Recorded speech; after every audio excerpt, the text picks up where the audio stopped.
Hello, my name is Sean Randolph. I'm the Senior Director at the Bay Area Council Economic Institute in San Francisco.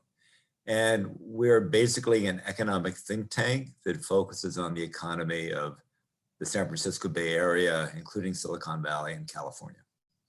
And much of our work is related to the technology economy and the larger innovation economy here in this part of the world, and how it connects to the national economy and how it connects to the global economy as a major national and international technology and innovation platform. So as everybody knows, there's been a lot of change in the last 18 months. I think as we came into the fall of 2019, the economy in the Silicon Valley Bay Area was peaking. I think everything was rolling along incredibly strongly. And then, like the rest of the country, something happened quite suddenly in March of 2020. And a lot of things just stopped. And now that they're coming back slowly, I think a lot of us are asking the question, how will the economy look different? How will it be reconfigured in 2021 that is different from what we were seeing in 2019? And what are the implications of that for innovation and technology and investment, and for the role that Silicon Valley has traditionally played in the national and global innovation economies? It's interesting to watch over the last 18 months what was and was not deeply affected in the economy here. So California's economy was affected more deeply than most, and the Bay Area's economy was affected as well, in particular the city of San Francisco. So when you look at the businesses that were most deeply damaged, and when you look at where most of the unemployment occurred, the biggest impacts were in industries related to hospitality, service industries, things to do with restaurants, tourism, a lot of small business. And California and even the Bay Area's jobs have recovered more slowly than the national economy, in part because so much of the loss was in those sectors that were related to hospitality and tourism. And to some degree, there was education and government services, but that was the big one. By comparison, technology did very well. It was impacted, of course, but we saw very minimal effects in employment. And in fact, many of our technology companies, as they have around the United States, have actually prospered as more and more people have moved to online purchasing, online education, online medical appointments, everything online. So basically, what we experienced, I believe, in the last 18 months has been a dramatic acceleration of trends that were already underway before the pandemic began. And these were trends toward the digitization of everything and the movement of more and more activity into an online format. It is not clear completely how much of this activity reverts and goes offline, but we all know that a high proportion of this online activity we've seen in the last 18 months will continue. And we're all going to continue using Zoom to some degree.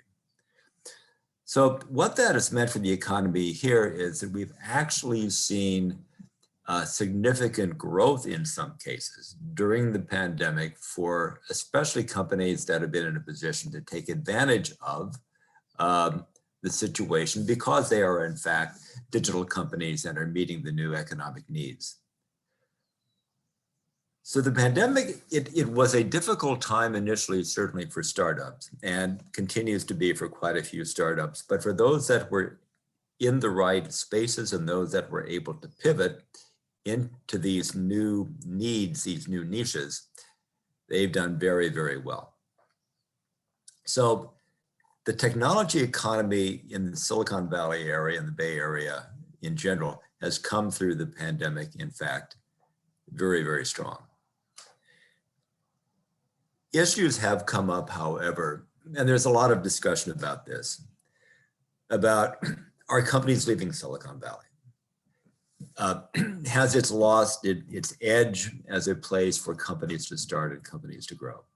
And there are some real issues there. And it's kind of like pre-pandemic. These aren't new issues. These issues have been there a long time, but they have been accelerated and accentuated by the pandemic. So one of the issues, which is a perpetual one in Silicon Valley and the Bay Area, is cost. We have always been and are still a very expensive place to do business. An expensive place to historically have an office to hire people, which has meant that the companies here tend to be higher margin because they need to deal with those higher costs. We've also been a place in California that has had more regulation rather than less. And I think the cumulative effect of that, plus people moving online and workers being not in central offices and being remote, that has spurred a lot of companies and their employees to think about, where do we want in the future to do the things that we do? So basically all the tech companies shut down their main offices in March 2020. They've been largely closed until the last couple of months. They are starting to slowly bring them back. Some have said, we're never going to go back to an office. Others have said, we're going to bring people back slowly, and we're not quite sure how much of our workforce will be remote and how much will not be remote. But once the workforces were dispersed and people were working from their homes or from their second homes or their families' homes or wherever they chose to be, it became clear pretty quickly that this kind of works. It has a lot of downsides, but it can be very efficient. And the companies very often said, well, look, it's a challenge for our employees to own houses in the Bay Area. And if they want to work someplace else where they can own a house, we see that that's a possibility because we don't need them necessarily to be all in the office. And that validated, I think, a model that said, well, companies can and will rethink what they do where their employees are located, and even if they have an office. So we saw employees in the tech sector in particular gravitating to several areas. Austin, of course, has been one. We've seen some going to Oregon. We've some going to the Southwest, to some degree dispersing around the country, some going to Miami, but very often to cities maybe other than San Francisco or Seattle or LA or New York, where they could own homes and the living was cheaper, but there was a tech base to build on. In some cases, some startup founders have done the same thing, have migrated to those locations. And some major companies, and we all know who they are, folks like HP Enterprise and Oracle have shifted their headquarters out of California and especially into Texas. So the question that people are asking is this a short-term thing? Is this a longer-term trend? Are there underlying issues that underlie it that need to be addressed? And is Silicon Valley kind of lost its edge? And I think people need to be introspective here about that. There's never been grounds for being overly confident, and I don't think we should now.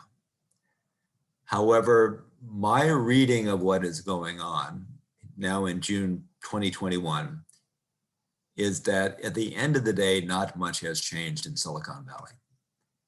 And in some respects, that Silicon Valley is coming through this period stronger than it was before, and that it is likely to remain in a strong and probably the leading position among technology centers in the US for the foreseeable future. So why is that?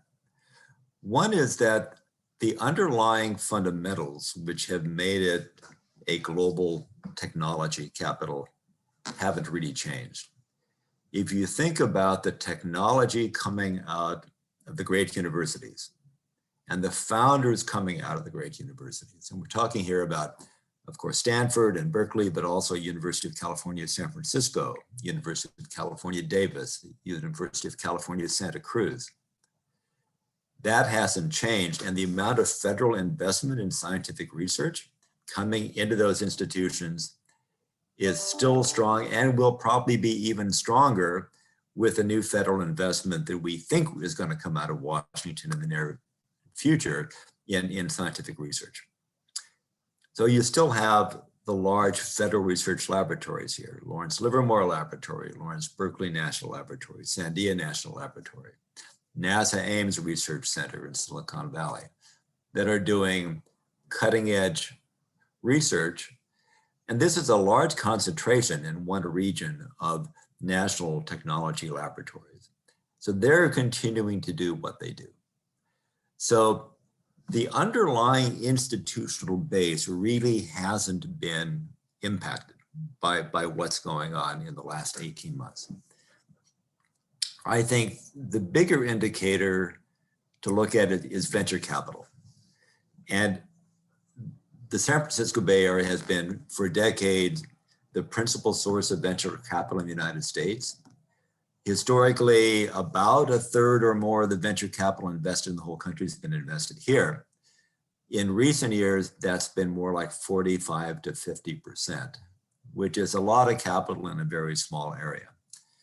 And it turns out that 2020 was a record year for venture capital in the US and in the Bay Area.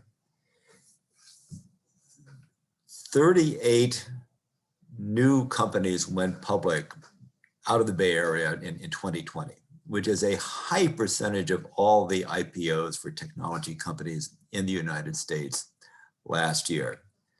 In the first quarter of 2001 alone, 19 more Bay Area companies went public, which if that were to be sustained through the rest of this year, we don't know, but if that were sustained, that would be unprecedented. It would be record setting.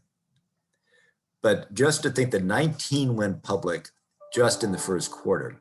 And in the first quarter, 25 new companies in the Bay Area hit billion-dollar unicorn status. So if you take, I think, venture capital, venture investment in IPOs, and the degree to which that activity continues to be primarily concentrated in the San Francisco, Silicon Valley, Bay Area, that's a pretty good indicator of where companies are and investors are continuing to place their bets. Now, what I think will happen is that investment will get distributed more broadly.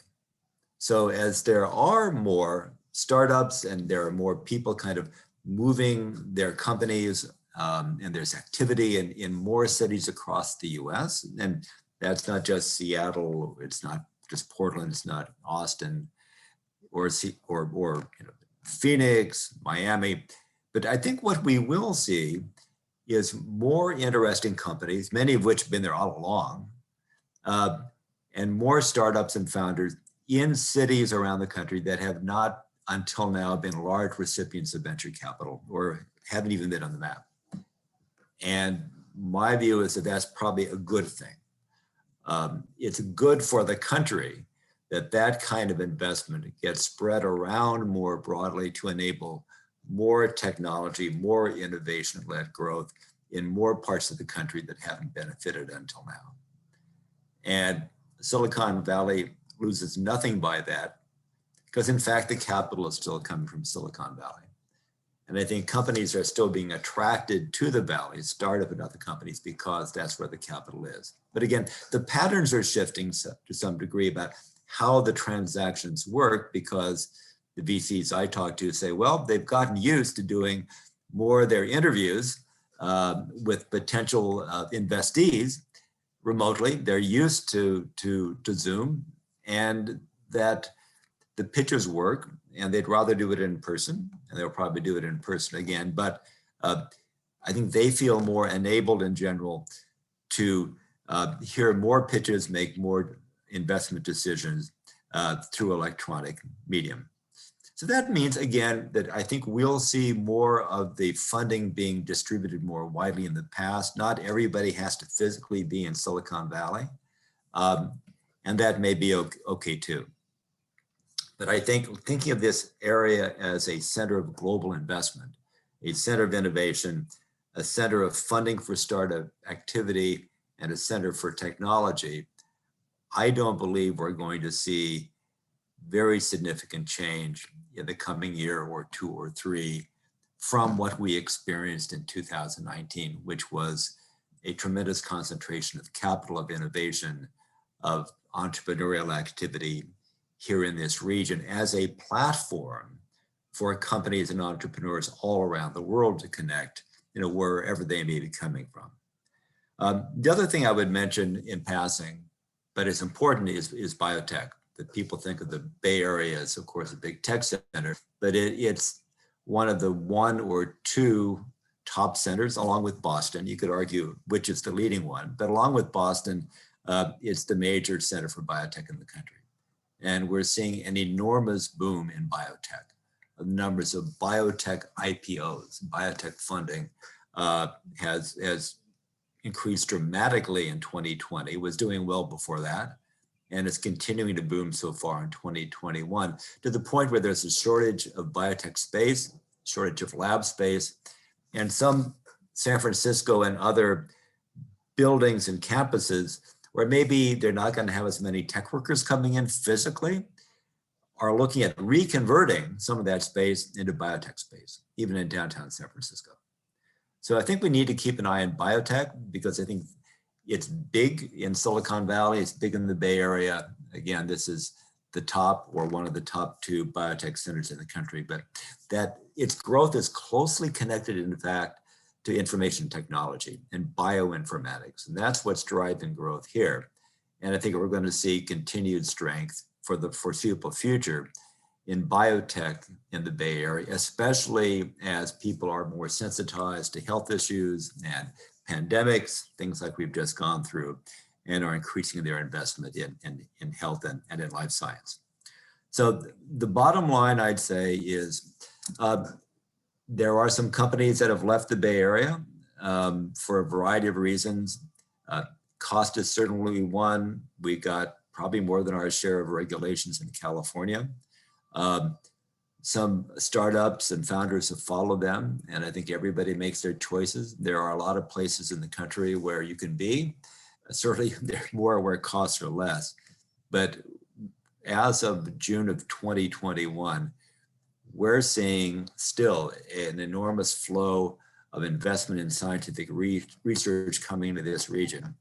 We're seeing continued strong interest by global startups in connecting here, and connecting as soon as they can in person, not just virtually.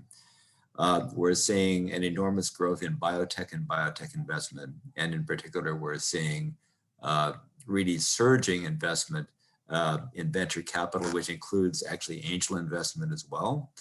And just the rate at which companies are going public and growing here, and the share of that activity that's concentrated in the Bay Area, makes me think that at least for the foreseeable future, the next few years, notwithstanding some of the real challenges and issues we need to deal with here, like affordable housing, that this part of the world is going to continue to be a major center for technology and innovation in the United States and in the world. Thank you.